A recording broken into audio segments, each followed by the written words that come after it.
Halo semuanya, perkenalkan nama saya Neka Fausal dari RPL 11. Saya akan menjawab pertanyaan soal Latin bab 2 dari buku basis data. Soal yang pertama, berikut yang bukan termasuk kelompok bahasa pemrograman SQL adalah, jawaban saya D, Data Transfer Language. Dikarenakan bahasa pemrograman SQL itu hanya ada 4, Data Definition Language, Data Manipulation Language, Data Control Language, dan Transaction Control Language. Nomor 2, ketika membuat identifier, terdapat sejumlah persyaratan yang harus dipatuhi. Salah satu syarat ketika memberi nama identifier di basis data adalah, jawaban saya C, menggunakan underscore di antara dua kata sebagai ganti spasi. Dikarenakan dalam sebuah database tidak diperbolehkan untuk memakai spasi, jadi diganti dengan underscore. Nomor 3, tipe data yang paling sesuai untuk menyimpan nomor pendudukan adalah, jawaban saya char. Dikarenakan char itu bisa digunakan untuk mengisi data dengan karakter yang terbatas. Meskipun varchar juga bisa, tetapi varchar itu terlalu panjang atau tidak teratur, sedangkan char lebih teratur. Nomor 4, statement not null digunakan untuk mengatur constraint. Perintah yang dihasilkan yaitu, jawaban saya C, data tidak boleh kosong. Dikarenakan null itu artinya kosong, not null berarti tidak boleh kosong.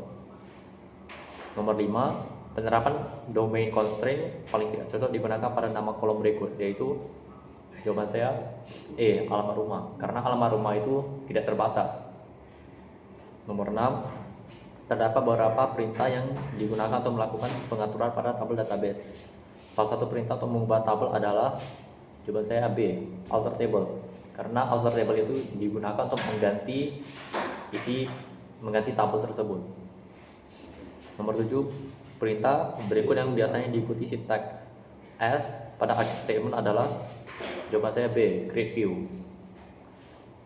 Nomor 8, perintah yang bukan termasuk DCL adalah, jawaban saya commit, karena commit itu termasuk TCL atau Transaction Control Language.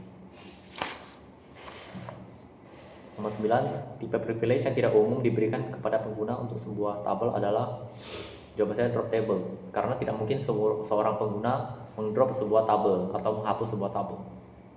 Nomor 10, di tabel penjualan terdapat kolom tanggal yang digunakan untuk menyimpan tanggal penjualan. Constraint yang paling cocok untuk mencegah nilai penjualan yang bukan tanggal hari ini adalah, jawaban saya C, check atau mengecek tanggalnya.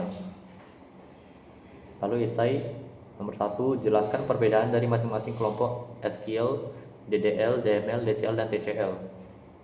DDL itu Data Definition Language, biasanya digunakan untuk